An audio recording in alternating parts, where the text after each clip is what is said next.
Y estábamos viendo patología del espacio pleural, ¿no? Entonces, esta tablita era la tablita que ustedes tenían que memorizar. Y teníamos que tener estos parámetros. Paciente que viene con, vamos a decir,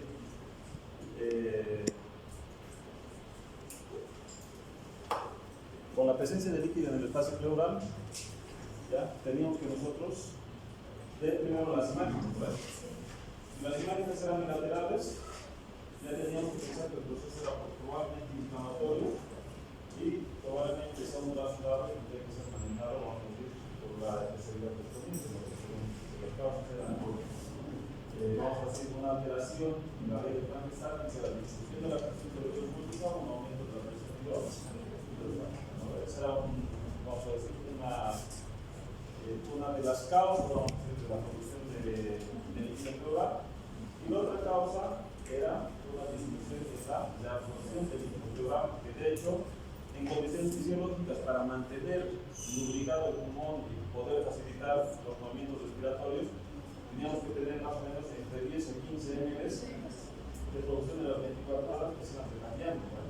Si yo tengo alterado, vamos a decir, los mecanismos, en este caso estaríamos hablando de los linfáticos de reabsorción a nivel del espacio pleural, entonces nos va a dar también la causa del derrame pleural. Entonces la fisiopatología, más o menos un resumen de lo que habíamos visto en la clase anterior.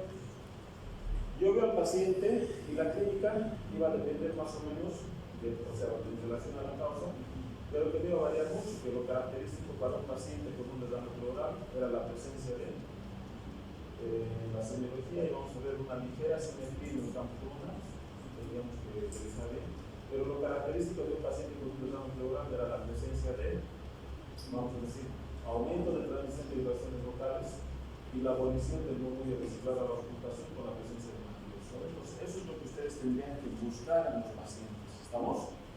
La clínica, ustedes tendrían que ir revisando los pacientes, pero ya con el estetoscopio ustedes tendrían que ver y comparar el lado del campo pulmonar sano con el campo pulmonar enfermo, y se van a ir dando cuenta que en el campo sano, vamos a decir, la presencia del murmullo vesicular les va a indicar que ese pulmón pues, es completo y el otro está alterado. ¿Estamos?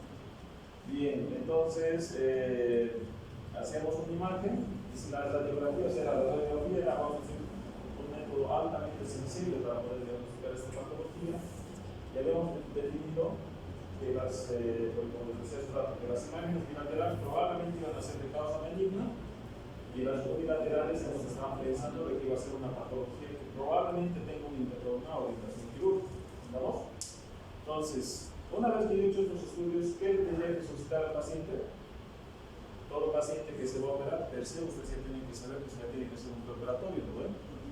Es fundamental que ustedes hagan su hemograma para determinar, vamos a decir, todo procedimiento invasivo. Ustedes tienen que ver el tiempo de coagulación y la presencia de plaquetas. ¿Estamos? Es fundamental que ustedes vean. De hecho, vamos a ver en la presentación que es una de las contraindicaciones, una alteración del TP y una alteración, vamos a decir, de las plaquetas. Yo saco ese líquido, y ¿cuántas muestras tenía que tomar de ese líquido? 4. Ya, 4. ¿Cuáles eran las muestras? Era el físico-químico, el cultivo y antibiograma, el citológico y el agua. Entonces, yo cuando tomo la muestra del líquido del derrame pleural, ya entonces tengo que sacar 4 muestras, ¿ya? Y esta punción tenía que ser con fines diagnósticos y tenía que ser con fines terapéuticos, ¿no es? Entonces, si yo tengo un paciente, imagínense, vamos a ver. Vamos a repasar un poquito así para dar, ¿no? Si yo tengo este paciente que es una presencia de un derrame pleural, ¿no? Lo que están viendo la imagen ahí. ¿Alguien podría dudar que aquí hay líquido? No. Es unilateral. Entonces, si yo hago la punción de este líquido y solamente me saco 20 ml para la muestra para las 4 muestras que yo tengo que solicitar, estoy haciendo un buen manejo del paciente. ¿Cómo creen que va a estar este paciente en la emergencia? Este paciente francamente va a estar con una disnea grado 3, ¿no? ¿Por qué? Porque está prácticamente funcionando como un pulmón, y gracias a Dios es un paciente joven, su pulmón está sano. Imagínense si este paciente es un asmático o es un EPOC. ¿Cómo creen que va a estar este paciente? Va a estar premórdico este paciente. Entonces, no se olviden que cuando ustedes hagan la toracocentesis son dos finalidades. Uno es hacer el diagnóstico y otro es hacer el tratamiento. Ya tendrían que poner el catéter y empezar a drenar la mayor cantidad de líquido que pueda sacar de este pulmón. ¿Me entienden? Entonces, no cometan ese error que siempre cometen los médicos internistas. Le toman una muestrita, 50 ml, van a hacer los estudios, pero el paciente está con requerimiento de oxígeno, está con dolor pleurítico, está en mal estado general y no le han sacado el líquido y esperan que venga el cirujano a resolver el problema. O sea, entre que lo vea el médico que lo está tratando y que lo vea el cirujano puede pasar minutos, horas, inclusive días, ¿no? Y mientras más pasen las horas, peor el pronóstico para el paciente. ¿Vamos? Bien. Entonces, vamos a repasar lo que hemos visto la anterior vez, nos vamos a detener en esto. Que estos parámetros son los criterios de la. Yo saco el líquido y lo primero que le va a salir, ya, y no hay pretexto en ninguna parte del mundo, es que ustedes puedan diferir el resultado del físico-químico. ¿Ya? Es como hacer un examen de orina. ¿En cuánto tiempo sale un examen de orina? En un laboratorio que se respeta tendría que ser unos 20 minutos exagerando. O sea, ¿qué quiere decir? Que ustedes en 20 minutos ya tendrían que tener el diagnóstico del paciente. ¿Estamos? Entonces, yo con ese físico-químico, analizando ese físico-químico, yo tengo que catalogarlo si es un trasudado o es un exudado. El trasudado me está hablando de una patología benigna, me está hablando de una patología inflamatoria, y el exudado me está hablando, pues vamos a decir, de algo quirúrgico. Entonces, estos criterios de Light, o sea, los tienen que memorizar, los tienen que aprender y los tienen que interpretar. Si yo tengo un paciente con un líquido libre, vamos a decir, ya con la relación de proteínas, de líquido pleural y la relación de proteínas en suelo mayor a 0,5, ¿de qué estoy hablando? O sea, los criterios de Light me están definiendo, o sea, un exudado. Ustedes, cuando vayan por el laboratorio, que seguramente les va a pasar, ya van por el laboratorio, ustedes ya tienen que interpretar, tienen que llegar. O sea, el objetivo de ustedes es que con el laboratorio ya vengan pensando en qué es la patología que tiene el paciente, qué tipo de desame pleural es y cuál es el manejo, ¿no? Para eso están estudiando ustedes, ¿no? ¿Se entiende? Entonces, yo voy a saber y tengo que empezar a tomar sus valores, la LDH de líquido pleural versus la relación de LDH en suero es de 0,6 y solamente la LDH mayor a 2/3 del límite superior del normal, o sea, el valor normal es 150. ¿Cuánto sería 2/3?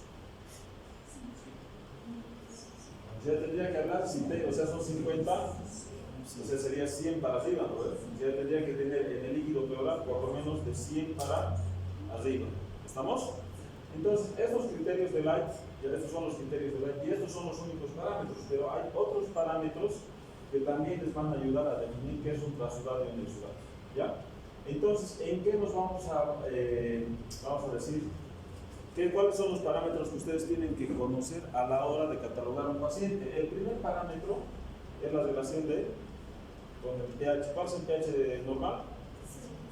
735, 745. ¿no? Entonces, nosotros tomamos como valor de Corten y vean que el paciente con un pH de 7 de menos, o sea, menor a 7.30, ya en la luz laboratorio 7.35, entonces ustedes ya están más o menos viendo que su puerta de entrada, si yo tengo 7.35 para abajo, 7.30 para abajo, entonces ya ese es un indicativo de que tengo un proceso que es vamos a decir, infeccioso, vamos a decir que es un exudado a nivel de lo que sería el espacio pleural. O sea, ustedes obtengan el líquido, el resultado del físico-químico, y el primer paso, el primer paso que ustedes tienen que ver es tienen que ir a ver el pH. Si se los preguntan en un examen, lo primero que tienen que ir a ver es el pH. Comiencen por ahí. ¿Estamos?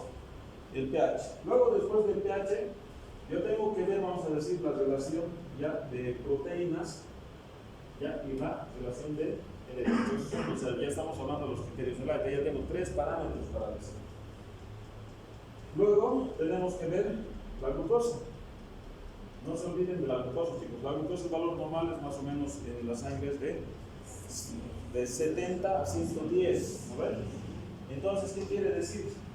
Que un parámetro de la glucosa es que si yo tengo un valor de menos de 50% del presente vamos a decir, en la circulación, entonces es otro parámetro para que ustedes puedan definir un exudado. O sea, ¿qué quiere decir? Que si yo tengo, ¿cuánto sería la mitad para abajo? Si yo tengo una glucosa de 20, es un exudado, ¿no? Y si yo tengo una glucosa de 80, es un plasma. ¿Estamos? Bien. Perfecto. Entonces vamos a hacer un pequeño paréntesis y les voy a dar unos datos. Si yo tengo un paciente que le he hecho una función de físico-químico y tengo un pH de 7.45, una glucosa de 100, una LDH de, vamos a decir, 78, y mi relación de proteínas me da menos de 0.5. ¿De qué estoy hablando? Trasudado. ¿Estamos? Trasudado. Pues, y si yo me voy, quiero ir un poquito más solamente con los resultados, ¿qué estaría pensando que puede tener el paciente? ¿Cuáles son las principales causas para hablar del trasudado? Sin verlo al paciente, ustedes les han pasado al laboratorio, ustedes me han dicho que es un trasudado, listo, y está perfecto. ¿Qué paciente creen que me voy a encontrar en la emergencia? Obviamente, aparte de la clínica, causa hacia aquí. Ya tendría que pensar que el paciente o es un cirrótico, o es un incidente renal crónico, o es un cardiópata, o probablemente tenga una patología inmunológica, inmunitaria. Tendría que tener un lupus, tendría que tener, vamos a decir, una artritis reumatoide, que está haciendo reumatología, ¿no? Entonces, esos pacientes son pacientes que si tienen algún desdame en la serosa, probablemente su físico-químico va a venir con criterios de trasudado. ¿Ya? Y si ya tengo un pH de 7.20, solamente con el pH de 7.20, ¿dónde tendría que parar? Ya no estaríamos viendo el exudado. Bien. Entonces, es otra tablita, es lo mismo que ustedes tendrían que ver con la relación biológica probablemente. Bien, ¿cuáles serían las contraindicaciones para que yo haga una farmacosíntesis? Lo que les decía hace rato, todo procedimiento, yo voy a ir a pulsar, ¿no? ¿Cuál sería el riesgo de una punción? ¿Cuáles serían las complicaciones que yo tendría que pensar en el paciente que voy a pulsar? ¿Qué? Exacto, esas son las dos complicaciones que tengo que tener en cuenta. Uno, que tengo que evitar a toda costa en ocasionarle una iatrogenia, ¿no? Al paciente que le llegue a punzar el pulmón y le ocasione un neumotórax. Y lo segundo que yo tenía que pensar en el paciente es de que cuando esa muestra no la tenga que contaminar y no le ocasione una hemorragia al paciente. ¿Qué quiere decir? Que esté diciendo o generando un hemotórax en el paciente, que sería muy raro, ¿no? De hecho, ahora tenemos un paciente con un hemotórax, pero bueno, ha sido por función. Entonces, ¿qué voy a pedir en el paciente? Entonces, yo tengo que ver las contraindicaciones absolutas, no existen, pero sí tengo que tener en cuenta esto. Mira, menos de 50.000 plaquetas. ¿Qué me está queriendo decir con eso? Que su sistema, o sea, su hemostasia del paciente, o sea, las plaquetas están por debajo, está haciendo un trombocito. Tengo este parámetro, entonces tendría que pensar en qué le tendría que usar este paciente para poderlo pulsar. Tendrían que transfundirle plaquetas, ¿no? ¿Ya? Después, si yo tengo una ventilación mecánica, el paciente está en ventilación mecánica, ¿por qué yo tendría que pensar en una ventilación mecánica con una contraindicación relativa? ¿Qué? No. Si yo agarro y sin darme cuenta le hago un neumotórax al paciente, ¿qué le va a pasar? Tú sabes que el ventilador va a seguir con el volumen. Entonces al paciente lo voy a colapsar, lo voy a llevar a un neumotórax o inclusive un neumotórax hiperensivo. O sea, tengo que tener mucho cuidado con estos pacientes, ¿no? Es lo mismo por decir que tener un paciente con un desdame pleural de 200, 300, 400 ml, que tener, o sea, la cantidad, ¿no? La cantidad de neumotórax. El paciente, por decir que tiene 20 ml de líquido, ¿le pulsarían ustedes? No, o sea, la cantidad. De hecho, los internistas cuando ven, vamos a decir, una cantidad muy disminuida, menos de 50 ml, entonces este paciente por lo general no lo puede pulsar. ¿Qué tendríamos que hacer en ese paciente? No. ¿Cuál sería la solución? El paciente está con fiebre, y el foco parece ser pulmonar, tengo líquido aquí. Tengo que mandar a echar ese líquido. ¿Qué harían? 50 ml. Le hago una ecografía. Y a través de la ecografía yo entiendo la aguja. Entonces estoy viendo es como la función de aspiración con una aguja fina o la biopsia de mama. Entonces a través de la ecografía ¿ya? Yo estoy guiando mi estudio como para poder pulsar. ¿Podría pulsar ese paciente de 50 ml directo? Podría, pero el riesgo de ocasionarle un neumotórax es altísimo, ¿verdad? Y lo que no queremos es ocasionarle un neumotórax. ¿Estamos? Lesiones cutáneas asociadas. Estos pacientes, por ejemplo, si el paciente tiene una enfermedad a nivel de la piel, una irritada, qué sé yo, una lesión dermatológica, ¿ustedes pulsarían ese sitio de lesión?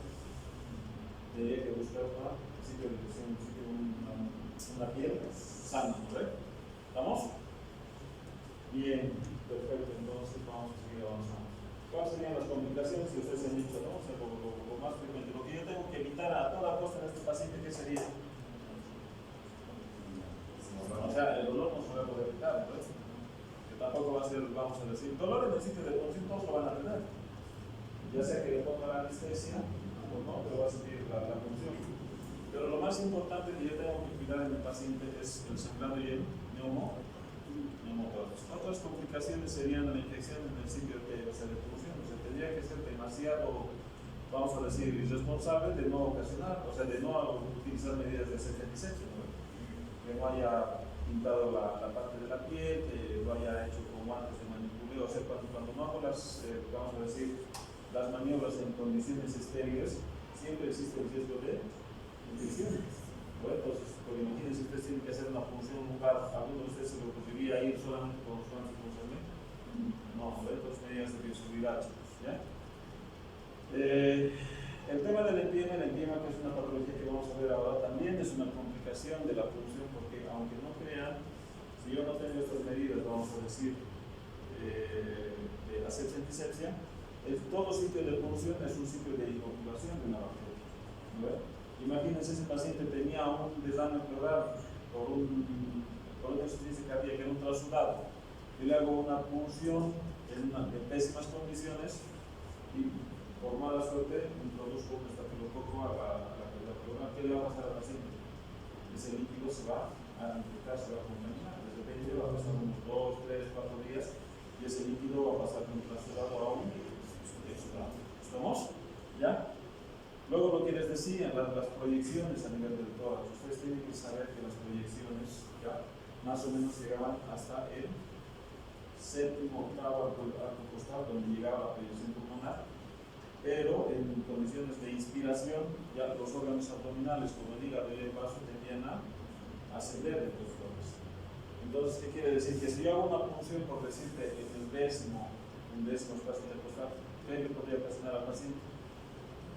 Podría llegar a punzar el hígado, el vaso. ¿Cuál es el sitio de punción? Dicho de otra manera, ya habíamos pasado hasta el anterior paciente. ¿Dónde tendrían que ser las traumacentesis? O sea, yo tengo que buscar el borde superior de la costilla, pero ¿qué costilla? ¿Qué espacio intercostal?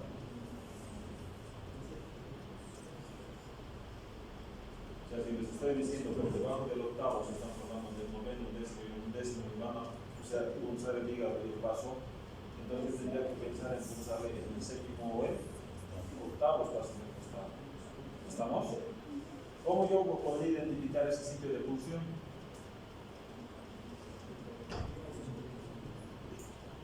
Entonces, la correcta forma, ya lo habíamos hablado, chicos, la correcta forma de punzar al paciente es que el paciente esté sentado con los brazos, vamos a decir,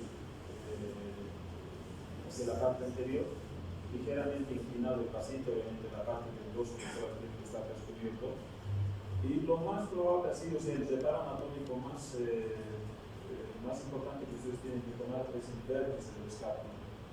Yo identifico el vértice del escápula y en el siguiente espacio intercostal estoy en el octavo espacio intercostal. ¿Estamos? Y tengo que buscar el borde superior de la costilla, no el borde inferior. Pulso en el borde inferior, lo voy a pulsar aquí. Se le voy a dar a la vena, a la arteria o al nervio seguro que voy a dar. ¿Estamos? ¿Bien? Perfecto.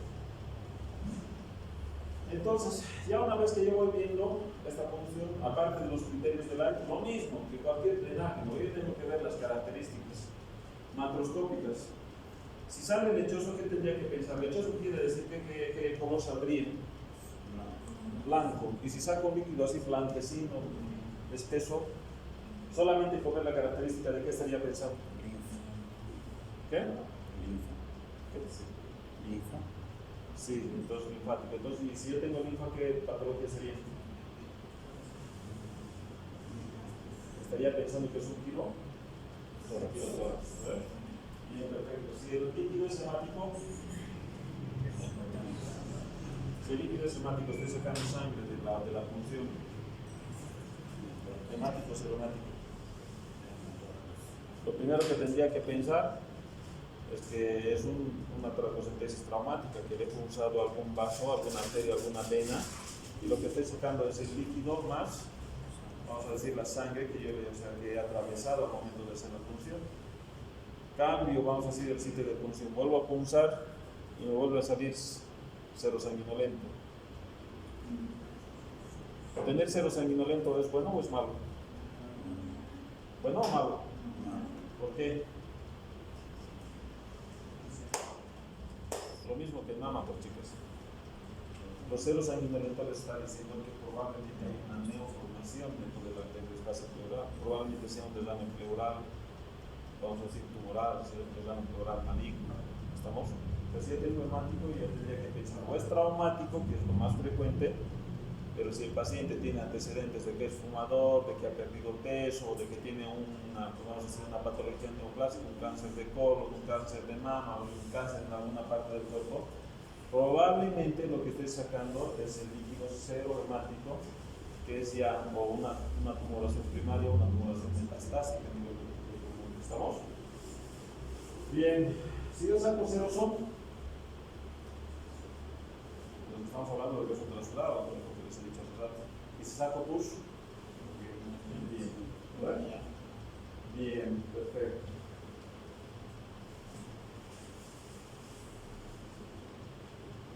Lo mismo. Bien, acá vamos a tener, vamos a decir, algunas cositas que ustedes tendrían que también tomar en cuenta, que es la LDH, ya que habíamos dicho que más o menos tendríamos que tener una relación de 2/3 del límite del valor normal.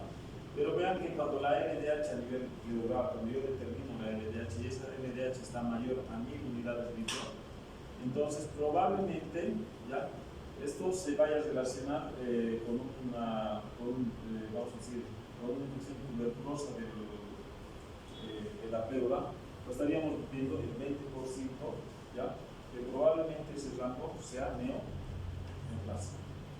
O sea, vean cómo que hay algunos parámetros que ustedes ya les tienen que estar llamando la atención en un análisis de líquidos. O sea, si tengo una LDH elevadísima, ¿ya? Imagínense que el resultado del laboratorio tengo una LDH de 4000 y el líquido ha salido cero sanguinolento. ¿Qué tendría que pensar? Que el paciente probablemente sea un neoplásico. ¿Estamos? El recuento de leucocitos ya nos va a dar, vamos a decir, una patología que es muy característica, ¿no? Que es un exudado. ¿Qué tipo de exudado tendría que pensar? Leucocitos de 4000 en el líquido pleural.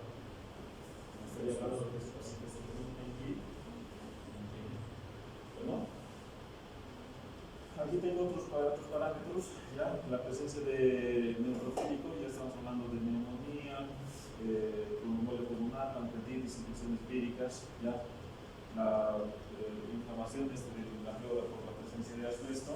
Ya estos son parámetros aislados, vamos a decir. Los relativos entre 5000 y 10000, ya nos están hablando de que se van a presentar solamente en el 15% de los casos, sería la relación 1/3 de los exudados. Así que quiere decir que estos pacientes ya tendríamos que estar pensando que van a ser traumáticos o van a ser, como dice Campbell, la presencia de hematíes son traumáticos o son de esos, los más frecuentes son el cáncer, ya el tumor primario de la pleura, traumatismo, tromboembolia pulmonar. Vamos avanzando, estos datos no los vamos a tocar más, ¿ya? Entonces, vamos viendo esto, ¿ya? Entonces, cuando yo veo patología de líquido pleural, yo tengo que definir prácticamente. Entonces, yo tengo que definir, aquí vamos a corregir esto, por favor. Esto tiene que estar en el pleural. El aire en el espacio pleural es neumotórax. Y cuando yo tengo aquí el desdame pleural, yo tengo que ver si el desdame pleural ha de ser maligno o ha de ser benigno. ¿Estamos? Si yo tengo desdame pleural benigno, ¿qué tipo de patologías tengo?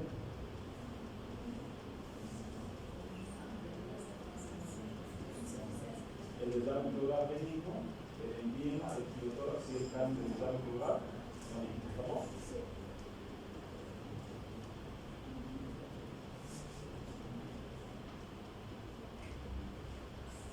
Bien, entonces aquí hay una tablita que ustedes les está diciendo cuáles son las patologías que nosotros vamos a definir. Por eso es importante que ustedes vean los criterios de Light, definir desdames pleurales benignos y malignos. En este caso, desdames trasudativos. O sea, ¿qué parámetros tendría? Para decir que trasudamos, ¿qué parámetros tengo que tener?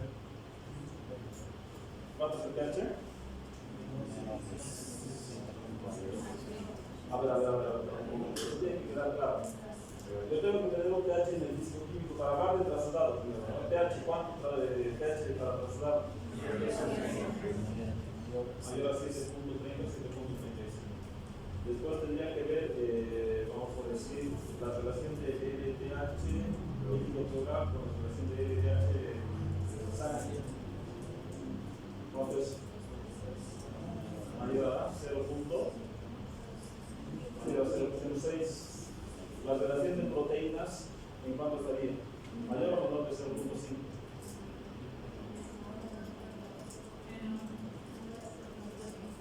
No, la relación es mayor a 0 el trasudado.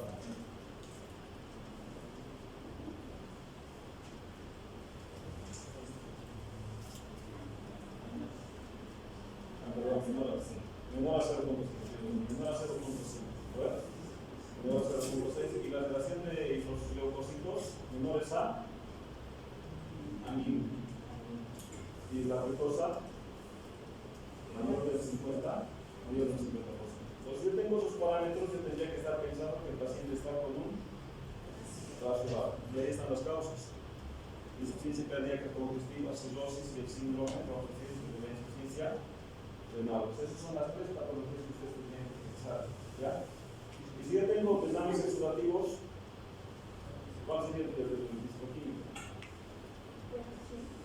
pH menor a 7 puntos. La relación de proteínas mayor a 0.5. La de la LDH, relación de LDH mayor a 0.6. Y los leucocitos mayor a 1000. La glucosa menor a 60, menor al 50% del valor normal. ¿Estamos? Bien, entonces aquí estamos viendo algunas causas que nosotros vamos a ver. El desdame pleural secundario a una falla cardíaca. Entonces, francamente, el paciente va a estar con un trasudado. ¿Estamos, no? ¿Cuáles son los mecanismos para producir un desdame pleural en este tipo de patología? ¿Cuál es la causa más frecuente?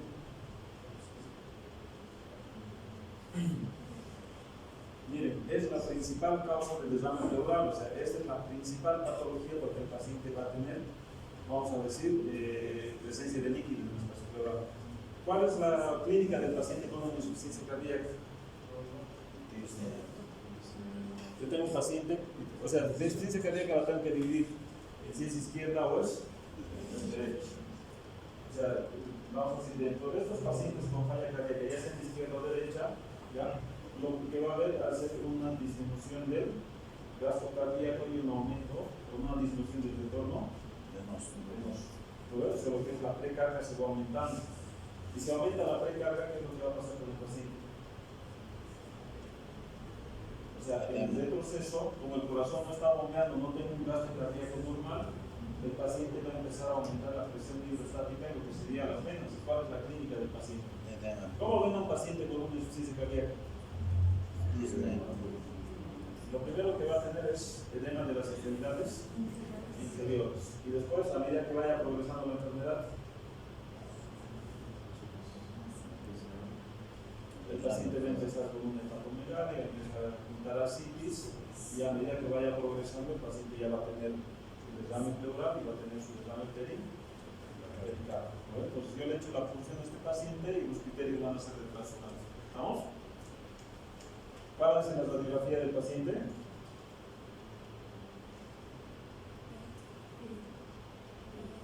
¿Ha de ser unilateral o bilateral?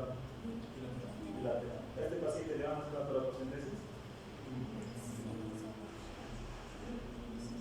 ¿Es necesario hacerle la toracocentesis? No.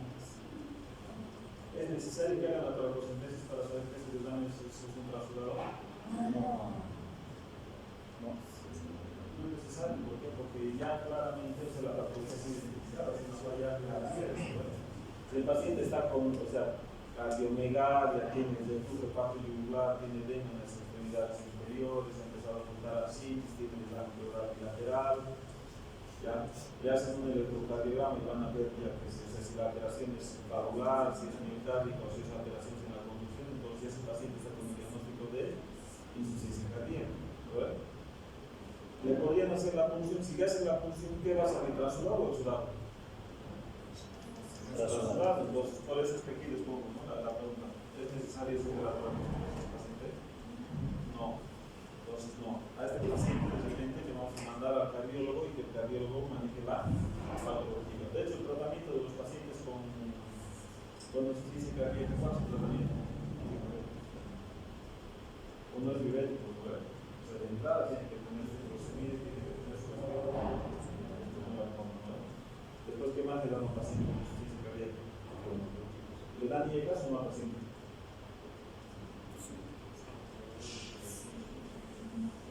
O sea, ustedes se acuerdan aquí en la patología que la espironolactona y los IECAS son medicamentos modificadores de la actividad. ¿Ya? Entonces, sí o sí tiene que estar en su tratamiento. Ahora, bueno, ya tenemos esta patología. ¿Alguna duda con esta patología? ¿Con insuficiencia cardíaca? ¿Cuál es la causa? Bien, perfecto. Entonces, yo tengo aquí otra patología. El TET, el trombo de la tromboembolia pulmonar. ¿Qué es lo que le va a pasar al paciente? Entonces, ¿cuál es la patología de este paciente? Es que vamos a decir que un trombo que se haya formado en cualquier parte del cuerpo va a migrar y va a llegar hacia lo que sería la arteria, ramas de bifurcación de la arteria pulmonar. De hecho, aquí, ¿cuántas ramas arteriales teníamos? ¿Cuántas arterias teníamos? Tenemos dos arterias, una derecha y una izquierda.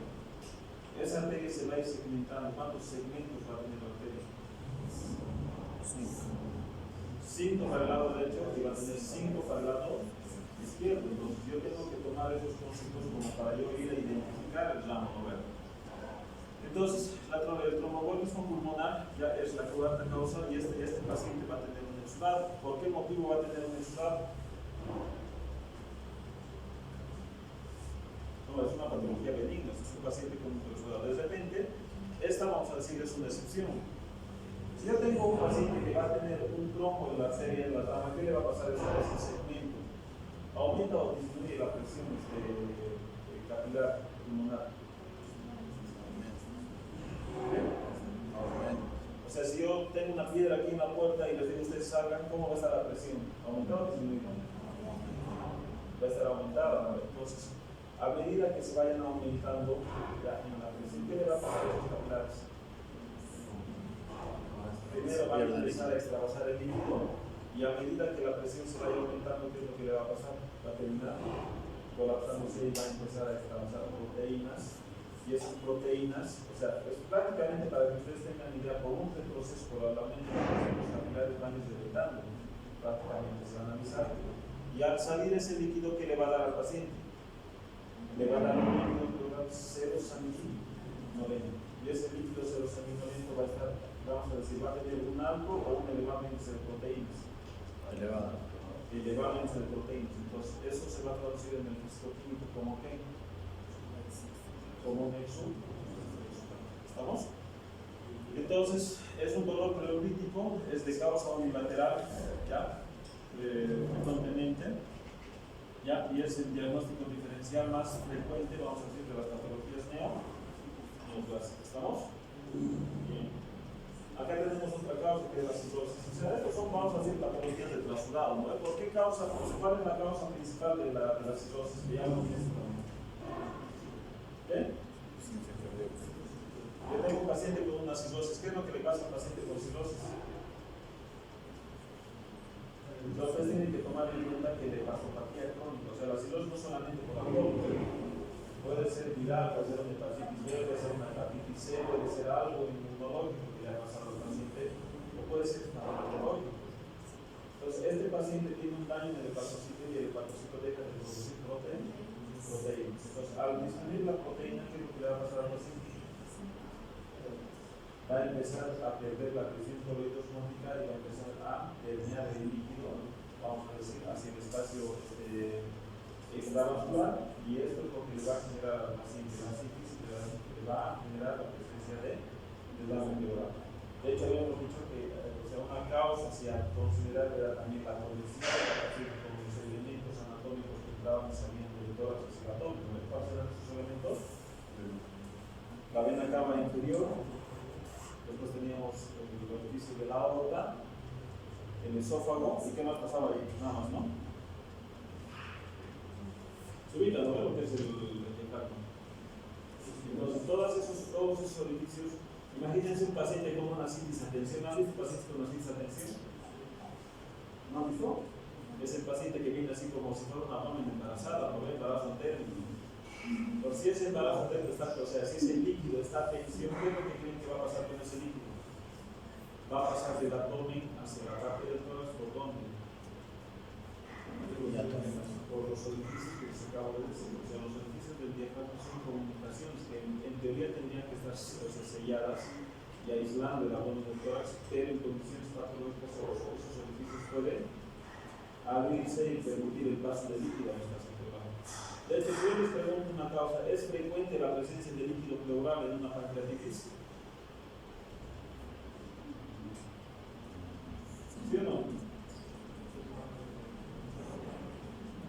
Ustedes podrían encontrar un derrame pleural en un paciente con una pancreatitis, ¿no? Bien, sí.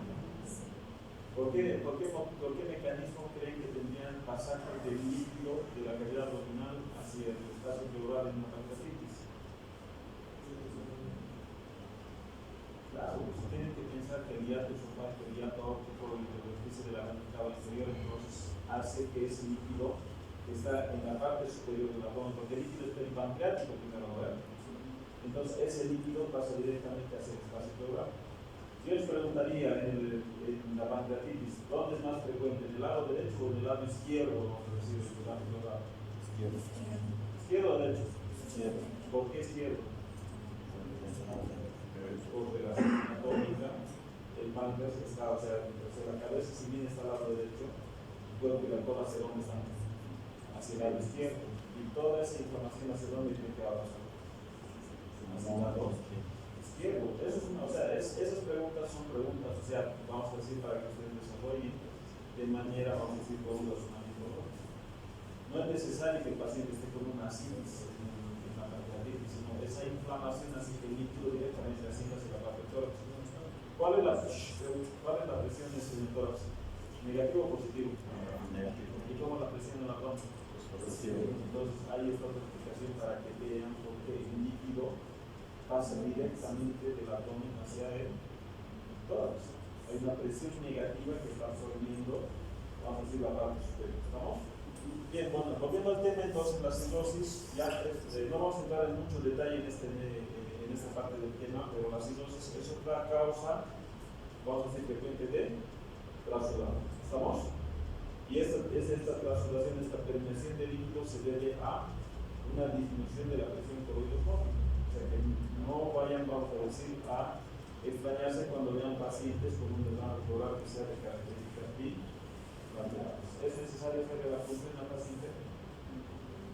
¿Es necesario hacerle la toracocentesis al paciente? ¿Lo vamos a curar con una toracocentesis? Salvo que el paciente tenga disnea y el tráfico pulmonar es prácticamente. Entonces, en ese caso, le estamos haciendo una toracocentesis diagnóstica para que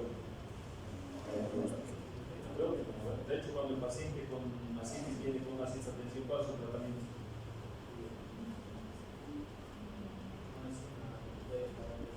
Cuando el paciente tiene mucho líquido, ¿qué es lo que le está pasando? Está aumentando la presión intraabdominal y está elevando el diafragma. ¿Qué le va a pasar al paciente? Va a entrar en una insuficiencia respiratoria, ¿no? Aparte hacer una paracentesis para vaciar la cantidad de líquido y disminuir la presión, ¿verdad? Bueno.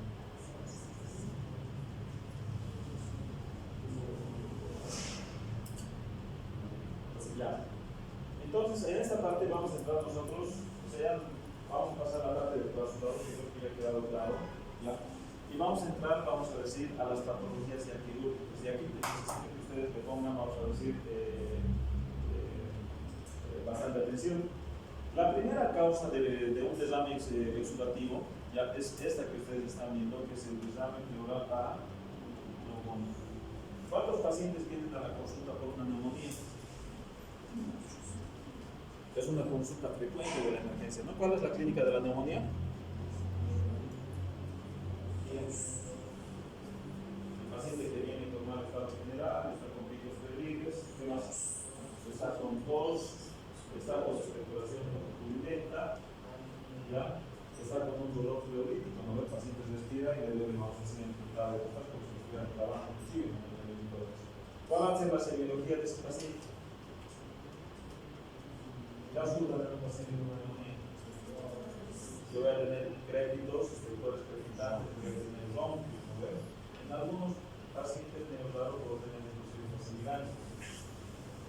Al vacío voy a tener aumento de la transmisión de vibraciones vocales y a la percusión voy a tener nitidez, ¿no? Ya, entonces perfecto. Yo tengo este paciente con una neumonía, que de hecho, ¿cuáles son los gérmenes más frecuentes de la neumonía? Bien, perfecto. ¿Cuál es el tratamiento de la neumonía? ¿Qué le daría a un paciente con una neumonía? ¿Cuál es su tratamiento? Ya, pues chicos, de lo más simple, de lo más claro, es que evolución no se come. ¿Le daría una amoxicilina? Amoxicilina, ácido clavulónico, la eritromicina, acitromicina, levofloxacina. Ya, entonces, esos son los medicamentos más frecuentemente utilizados para tratar una neumonía simple en la comunidad. Ya le han dado este tratamiento al paciente y ya está el tratamiento 7 a 10 días. Y el paciente, en vez de mejorar, ha empeorado. El paciente sigue con fiebre, ya su presión empieza a bajar, ya su saturación está bajando. ¿Qué es lo que les está diciendo? El paciente probablemente tenga un germen resistente al medicamento que ustedes están administrando, ¿no? Y a este paciente, ¿qué es lo que le van a hacer? ¿Qué es lo que harían ustedes con un paciente con una neumonía que le han dado un tratamiento y no ha mejorado? ¿Lo internan o no lo internan al paciente? Francamente lo internan. Y al internar, ¿qué le van a hacer al paciente? Le van a hacer el laboratorio y le van a hacer una radiografía. Bien, perfecto. Y si la radiografía ya tiene por un líquido a nivel pleural, ¿qué está pasando con este paciente? ¿Qué mecanismo produce el empirismo? ¿Qué es lo que le está pasando a este paciente? No ha mejorado y el paciente ya tiene ahora derrame pleural que no tenía en su radiografía anterior. ¿Cuál es la causa del empirismo? Ya pues chicos, vamos a ver. Si yo tengo un germen en el pulmón que estaba dentro de la vía aérea y no ha ido mejorando, más bien ha empeorado su estado general, es que yo tengo, vamos a decir, una translocación bacteriana. O sea, ¿qué quiere decir? Que un germen del espacio de la vía aérea ha pasado hacia el espacio pleural. El espacio pleural tenía líquido, tenía 10 a 15, ¿no? Y cuando hay una inflamación, ¿qué es lo que le pasa a ese líquido? Cuando les doy un golpe en el ojo, ¿qué es lo que les pasa? Se dematizan, ¿no? O sea, los capilares se vasodilatan y empieza a salir más líquido, empieza a filtrarse más líquido. Y al filtrarse ese líquido ha pasado a una bacteria y a medida que ha ido pasando el tiempo se va replicando.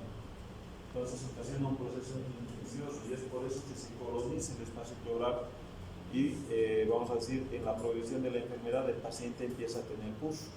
¿Verdad? Entonces, se entiende más o menos cuál es la clínica del paciente, ¿no? El paciente que ha venido con una sintomatología respiratoria, ha estado con expectoración purulenta, ya sea que no ha ido a la emergencia y no ha recibido ningún tratamiento, o ya sea que ha recibido un tratamiento de primera línea y el paciente no ha mejorado, y en su radiografía encuentran líquido. ¿Cómo va a ser ese líquido? ¿Va a ser uni o bilateral? Probablemente lo más frecuente es que sea unilateral. ¿Podría existir la posibilidad de que sea bilateral? Si la infección ha sido severa, imagínense una neumonía por una broncoaspiración. Ustedes saben que la neumonía por broncoaspiración es una infección polimicrobiana y es severa, ¿verdad? Porque voy a tener gérmenes negativos. Entonces, si yo tengo este paciente, y a este paciente, pues bueno, se ha infectado la cavidad pleural, ¿y qué le van a hacer a este paciente? ¿Lo punzan o no lo punzan? ¿Le hacen la toracocentesis o no? Esa tomografía que ven ahí, ¿harían toracocentesis o no? De hecho, la toracocentesis habíamos dicho que estaría interrogada en los derrames pleurales bilaterales, porque ya sabemos de entrada que el fisicoquímico va a venir con criterios de trasudado y la cirugía no es el tratamiento del paciente. ¿O creen que con una cirugía vamos a curar una cirrosis? No. Pero si yo tengo una clínica de un paciente con una infección en el pulmón y su derrame pleural ya es unilateral, ¿vale la pena o no vale la pena pulsar? Bien, perfecto. Entonces, y ahí empezamos con el parámetro, ¿no? ¿Qué tipo de muestras tendríamos que sacar en este paciente? Fundamentalmente 2 de los 4 son importantes. ¿Qué necesito sacar yo de este paciente? Fundamental el físico-químico, que me va a decir que ese paciente está con un trasudado, que es quirúrgico, ¿no? Y lo segundo que tendría que sacarle, ¿qué es? El cultivo y el antibiograma. O sea, yo tengo que saber qué gérmenes y por qué no has respondido al tratamiento. ¿No es lógico, no? ¿Alguno le sacaría, vamos a decir, el citológico y el ADAM? ¿Le sacarían o no? O sea, por protocolo tendrían que sacar. ¿Por qué? Porque el diagnóstico diferencial, vamos a decir, dentro de esas patologías, es que yo tengo que descartar que no tenga una tuberculosis, ¿verdad? Porque está con tos, está con fiebre, está con expectoración. ¿A alguno se le podría ocurrir que puede ser una tuberculosis? Podría ser un diagnóstico diferencial, pero así como para descartar algo, ¿verdad? Y el citológico no va a ser tan relevante. ¿Ya? Entonces, cuando yo tengo, vamos a decir, un derrame exudativo, ya por una neumonía, yo tengo que recordar de esas tablas. Esta es una tablita de resumen más o menos del manejo que se tiene. Yo tengo que tomar en cuenta que voy a tener 3 fases, ¿ya? Y estas fases se las van a preguntar. Acuérdense de esto, o sea, la neumonía va a tener 3 fases, que va a ser una fase exudativa, una fase fibrino-purulenta y voy a tener una fase de proliferación. ¿Estamos? Entonces, ¿cuánto va a durar? En la fase exudativa, ya cuando una vez que el germen ha invadido el espacio pleural, ¿ya? Entonces yo tengo que tomar en cuenta todo esto, ¿ya? Más o menos para que ustedes tengan idea. Yo voy a tener una fase exudativa, ¿ya? Y en esta fase exudativa más o menos el paciente, desde que ha iniciado, vamos a decir, la sintomatología y el derrame pleural, más o menos estaríamos hablando que el paciente tiene un estimado de 24 a 72 horas. ¿Estamos? Entonces, en la fisiopatología, yo voy a, vamos a decir, tener una permeación de la bacteria al espacio pleural y ahí empieza el proceso inflamatorio. ¿Qué es lo primero por qué creen que se llama fase exudativa? ¿A qué le llaman ustedes exudativo? O sea, la principal característica de la fase exudativa, que es la fase inicial, imagínense, estamos hablando de 24 a 72 horas, o sea, lo característico de esta fase es la importante vasodilatación que hay a nivel, vamos a decir, del espacio pleural. Es como cualquier infección. ¿Qué es lo que le pasa a la infección? ¿Cómo viene la piel? Viene con edema, viene con eritema, viene con aumento de calor local, ¿no? en la parte de la piel. Imagínense ese mismo proceso en la pleura. ¿Qué le va a pasar a la pleura? Va a tener un importante, vamos a decir, un importante vasodilatación. O sea, lo que característico de esta fase exudativa es la importante vasodilatación. Si yo tengo vasodilatación, automáticamente estoy infiriendo que lo primero, o sea, la primera fase va a estar, o sea, desarrollada, vamos a decir, por el aumento de la producción. O sea, voy a tener la permeación de líquido y voy a tener la permeación de proteínas y voy a tener la permeación de bacterias y voy a tener el importante mecanismo quimiotáctico que va a ir para tratar de controlar esa infección, que va a empezar a tener el líquido. va a empezar a tener neutrófilos y linfocitos. Tengo esa por quimiotaxis. Todo proceso inflamatorio ya va a comenzar por esta parte. ¿Estamos? 24 a 72 horas. ¿Ya? Vayan tomando en cuenta el tiempo. ¿Por qué? Porque el tiempo es lo que nos va a dar, vamos a decir, una orientación. ¿Para qué les había dicho que hacíamos clasificaciones en